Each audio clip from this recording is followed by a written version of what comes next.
All right, let's go back to Discord at davidpakman.com/Discord and hear from some more people. Let's speak next to Ray from New York. Ray, welcome to the program. What's on your mind today? Morning, Dave. Can you hear me? Yes, I can. Hi, Dave. Big fan, member. Really like what you do. Thank you. Most of my family is pretty conservative. I like to describe myself as left leaning for social issues, maybe central for most other things. I am usually able to beat them down on arguments with most things, with the exception of immigration, and specifically coming from New York, issues with what's the word? Sanctuary cities such as New York, and taking in immigrants and housing them in hotels and putting them up, feeding them, stuff like that. And that's usually where I'm kind of caught dead and not really able to talk on it. I don't know where I could find good information or good arguments for it. And I was hoping maybe you had some information and could maybe talk on that a little bit. Well, what arguments are they making? I mean, it's I don't know that it's necessarily about just having information, but what's their argument? I mean, everything boils down to money. I mean, why are we spending money on? Oh boy. They're made illegally. They're living here for free on our dime, and being bused into New York, to live in hotels that would otherwise be. Yeah, I mean, listen, I nice would say places and now I aren't, would that say kind to of them first and foremost that this is a country where we have endless great ideas about how to deal with this issue. And Republicans are the ones getting in the way. They got in the way of their own bill. They demanded a bill. The bill was put together, and then they blocked their own bill because they don't actually want to solve the problem. So the first thing I would do is check out my videos on the things we should do to deal with immigration. So then you'll be armed with a list of policy ideas. And then you confront them with, hey, listen, I'm struggling to take seriously the concerns you claim to have and that your party has. Because at every opportunity to actually deal with these issues, you either walk away from the negotiation or you straight up block the bill.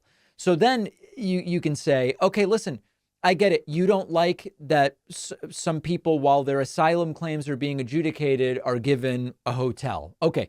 Is your concern really the totality of the financial situation? Because if you look at documented and undocumented immigration, it is so good for the country economically that the hotel costs are nothing. These are drops in a bucket. This is nothing if you consider the economic benefits that we derive from both legal and undocumented immigrants. And, the information's out there, but it's really a matter of pointing out that not only are they hypocrites, they don't even understand what's going on if their main issue is the money that's being spent. That's a fair point. I guess from my perspective, I was more looking for, I guess, just a good source of information, because a lot of times the arguments come down to them just really having flawed, inaccurate, or just but a plain source of untruthful information data about that what? they're looking at. What fact are you looking to get information about? Like what I guess data? specifically, how many undocumented immigrants are entering the city, how much money is being spent on them, stuff like that, just so I could see, Yeah, I think say, New like, York. look, I this think really New isn't a York big City deal, provides that data. I don't have the source in front of me, but I would just Google. I think New York City provides that data. Okay, fair enough. All right, Ray from New York, great to hear from you. Let's go next to Amy from Delaware.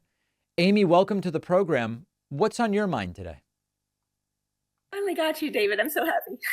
Welcome. Okay. Sorry, I got a bad voice today.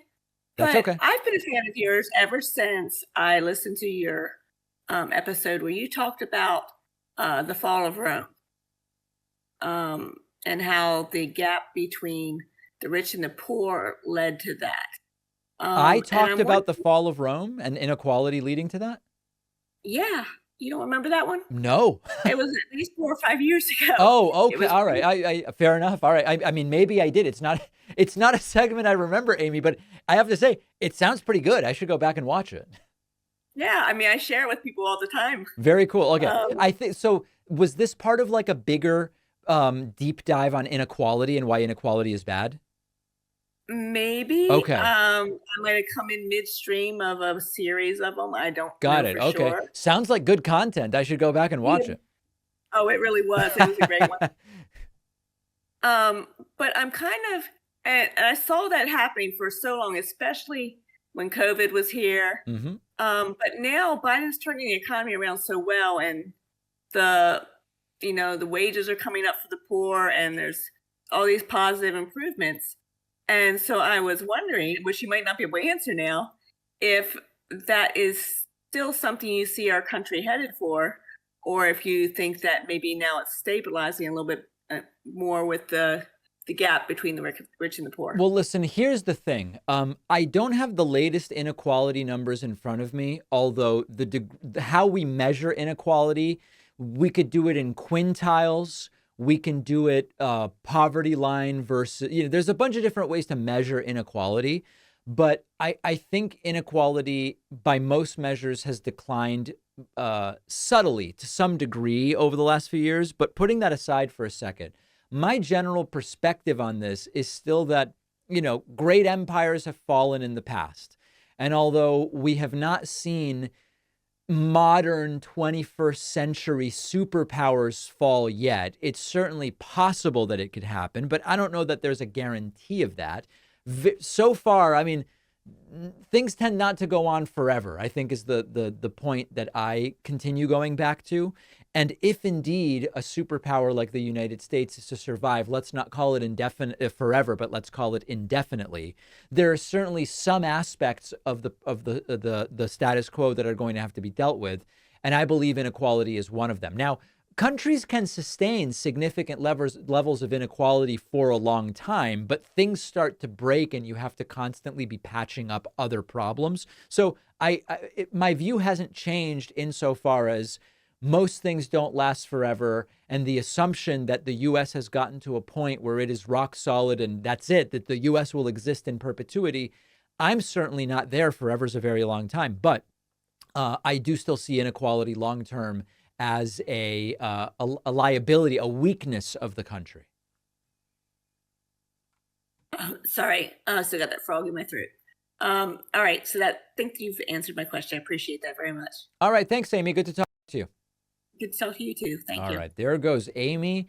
Let's go next to Kieran from Canada. Kieran from Canada, welcome to the program. Hi, David. Can you hear me? Yes, I can. Awesome. I discovered your show probably a couple months ago, and I've been kind of following you for a little bit now. And I've actually really enjoyed listening to kind of your points of views of what's going on in the U.S. and kind of breaking down all of the misinformation that gets spread around and just the chaos that's happening. I appreciate that. But my question is I have for you is what do you think if a second Trump term were to happen? What do you think the foreign policy of a new Trump administration might be in relation with Canada? Because in his first term, he really hated the North American Free Trade Agreement, and he thought it was a terrible deal, as he said multiple occasions, and he actually ended up making a new deal with Canada. But I'm kind of wondering, what do you think would be maybe the next sort of, if it were to happen, kind of thing? I don't think Trump would prioritize Canada one way or the other, quite frankly, in terms of either trying to be antagonistic or to be more buddy-buddy. I do think your instinct about trade and these North American trade agreements, including Trump's very modest modification to NAFTA that he made, I think that would basically be the extent of it, unless Canada starts getting on his nerves and interfering with something that he's trying to do, which is certainly plausible, at which point he'll start talking about communism and socialism and how it needs to be America first and MAGA and all this different stuff. But to be honest, I wouldn't be particularly worried, because Trump seems, at least right now, very much preoccupied with other shiny objects, that I would be shocked if Canada played a major role. Okay. And I guess another thing too, I guess I kind of want to mention as well, is that I think not many people know, but we also have a federal election next year as well, coming up pretty quickly. So, and there's a good chance, right now in Canada, Liberal Party leader Justin Trudeau, Prime Minister, he's not very popular at the moment. Yes. A lot of people are not very big fans of him. So it'd be interesting to kind of see, like, as the result of the 2024 election for the United States, and also Canada's election results in 2025, and kind of, well, who could be the leader? Because it could be Justin Trudeau again, but even then, he's still having some issues within his own party where there is kind of a lack of confidence with his own leadership. So it's kind of interesting because I'm thinking like, okay, well, this can go a million different ways, Well, depending now on who you're the bringing leader up is. something that I am paying closer attention to. If the opposition leader, remind me, it's Pierre. Poilievre, yeah. Yes. If he were to seize power and then Trump Mhm. wins, I do think that then you are setting the stage for some kind of collaboration that would be very concerning to those who support democracy and liberal values. That would be a concern to me. Really? Okay, interesting. What do you think? Yeah, he's actually like very popular. Like he's becoming more popular now because Yeah. he has taken a bigger stand against Trudeau. And I mean, I vote. I'm a Green Party actually voter, but I voted for Trudeau in my first ever in 2021 when I first was able to vote. But I still I look at what the Conservative Party is kind of offering, and we're having similar issues in the U.S., whether it be the housing crisis, gas prices, et cetera, like that. Yeah. But it would be interesting to kind of see if the Conservative Party were to take the majority here in Canada, and Poilievre would become the prime minister. Yeah. I think he might try and get along with Trump a little bit if Trump were to win as well. Oh, So I it's think it's I it's a think they little would get along, and it could be a real problem. Is I guess the point I'm trying to make. Yeah.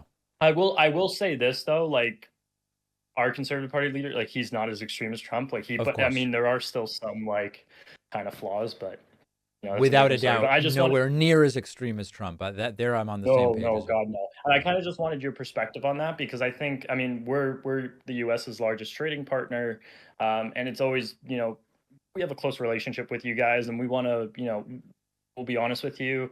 For me personally, and a lot of people in like my neighborhood, because I'm like in the outer reaches of Toronto, we're not a huge fan of Trump. Just because he didn't treat us well when he was president. He did not like us, it seemed, for many different reasons. So, but and then with Biden, it's kind of just like that.